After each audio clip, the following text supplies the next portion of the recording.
Well, Stephen, if someone had said to you at the start of the season, home game against Ross County with a chance to get into the top six yet again, what would you have said at that point? Yeah, 100%. We'd have certainly taken it. We should have been in control of the situation, based on our performance last week. But unfortunately, we didn't get the result we needed. But still, with a chance, and I think the bigger thing I've said to the players is now, this would be the third year you've broke 40 points. If we can win on Saturday and you don't make the top six, it's still a massive improvement on where this football club was. To do it 3 years in a row, hit 40 points before the split, is probably the first time it's been done. Obviously, the split came in, 25 years ago, and this format came in 25 years ago, so it's not been done before. So whether it's good enough to make the top six, what we have to remember is to break 40 points before the split is a huge, huge achievement for this football club. Yeah, to hit that sort of target would almost certainly guarantee safety, you'd have to think as well, if you looked at the start of the season, wouldn't you? Yeah, you only guaranteed when it's mathematically impossible to get relegated, but it's so tight, and that's why it's such a big game, because you've got an opportunity to go into the top six, an opportunity to break 40 points if you don't go into the top six, but also if you don't, then it's going to be a relegation battle for every team in that bottom six. So it's something we're looking forward to. We have to embrace, and we're not the ones under pressure. Ourselves and Motherwell, it's a huge bonus to be in the top six, but it's other teams that are under pressure, not us. It's an interesting narrative as well, isn't it, that if you do get top six, it will be one of your former clubs that have done something to help lead to that. It's quite a nice storyline, isn't it? Yeah, that would be nice. Jim done us a wee favour last week with Dundee United, so delighted for that there. I have to vote for Manager of the Year now 100% after that. But and it's, I think, considering everything that's happened at the club and all the problems we've had off the field, to still be in this position is fantastic. And my thing to the players is, if we can break 40 points 3 years in a row, whatever happens, it's a huge success. Stephen, just looking at it from that perspective as well, you're saying the bottom six, it's almost going to become a dogfight just to stay up. Is the incentive to be in the top six just as much avoiding that as well as pushing for European football? Yeah, most definitely, because at the start of the season that we set out our minimal target is to be in the division. Our maximum target is to be in the top six, which obviously gives you the chance to be a European side, but it certainly isn't where we should be. The top six, currently probably is the way it should be in terms of resources, and you need everything to go your way. You need breaks along the way, and we haven't had any of those. We haven't had any breaks. We haven't had any decisions that have helped us along the way. So it's important to remember that the minimum target is to stay in this division. So it is a big game that would ease the pressure both ways. As I say, whether it's good enough to get into the top six, it will certainly help ease our fears of being caught up in a relegation battle.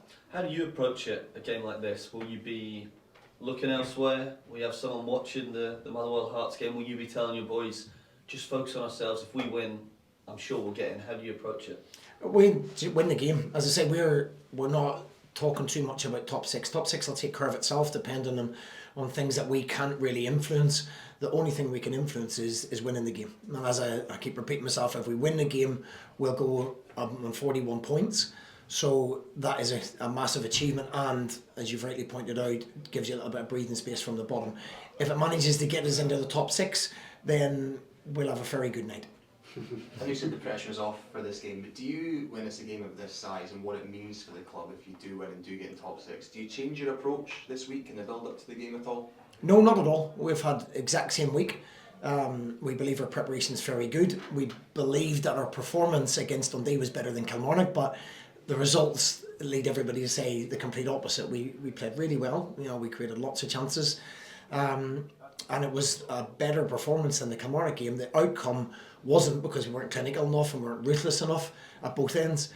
But we're in good form. We're playing really, really well. And I don't think that we need to change a whole lot. We've got players coming back to fitness now.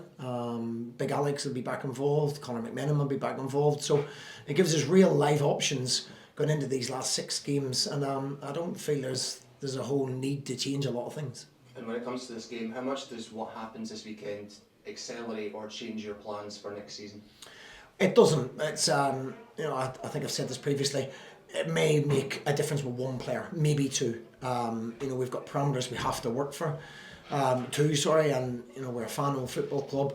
that we can't rely on millionaire backers. We can't, there's not millions to spend. So if we do get into the top 6, it will be probably one player, maybe 2, that'll make a difference. So, which is good because I know what I'm working with and trying to aim for a long time ago, and we're making good headway on that as well. I think there's just a few tickets left for tomorrow's match as well. What kind of difference is that backing going to make for your players? The fans have been terrific all season. Even the response after they travelled all the way up to Dundee and their numbers, they can see a team playing really well, and more importantly, you can see a team that's. I've used this phrase many times. They're playing for the badge in the front, not the name on the back. There's no individuals. It's a collective, and that includes everybody at the football club, the off-field staff and the non-football staff as well. Trying to chip away at this football club, and every day you come in, try and make it better, try and make it a small percentage better. And the fans have played a huge part in that. I think attendances are up, I believe, 40%, I might be right in saying, over the period that we've come into the football club. So fans are certainly banned into this group of players, and I believe they deserve that. What would it mean to you to reward them with top 6? As I say, we'll have a good Saturday night if we get top 6, but my main aim is to get over 40 points. As I say, that's not been done consistently at this football club ever.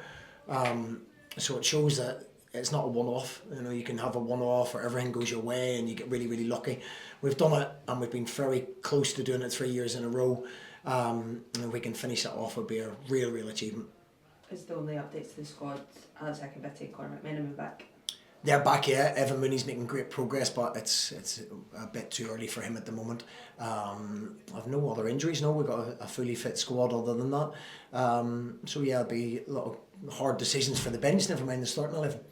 There's obviously been a chat about VAR this past week. Alan Muir taken away from duties by Willie Collum. What's your take on that? Do you think that's good for the game that decisions like that are getting made? Obviously, you'd never want to see somebody lose their job. No, it's not nice for anybody to lose their job at all. We're in a real cutthroat business where there's not a lot of patience and things. I don't know the ins and outs about that. That's the first I've heard of that. So I'm not sure the reasons behind that. So it'd be wrong for me to comment on that specifically. Just a word on County, of course. You know that they'll be right up for it purely because of that dogfight we were all just talking about there. Every 3 points is huge, isn't it? And they'll be desperate. Yeah, County have got a lot of good players. They were on a really good run previously. That put them in a little bit. There was a shout of top 6 as well, and I think every team's had them aspirations at some stage in the last 6 weeks because the league's so tight. So we take nothing for granted. Ross County are a good side. We've got a very good manager. With bright ideas. So we know we face a really tough time. Every game in this level, they're all different.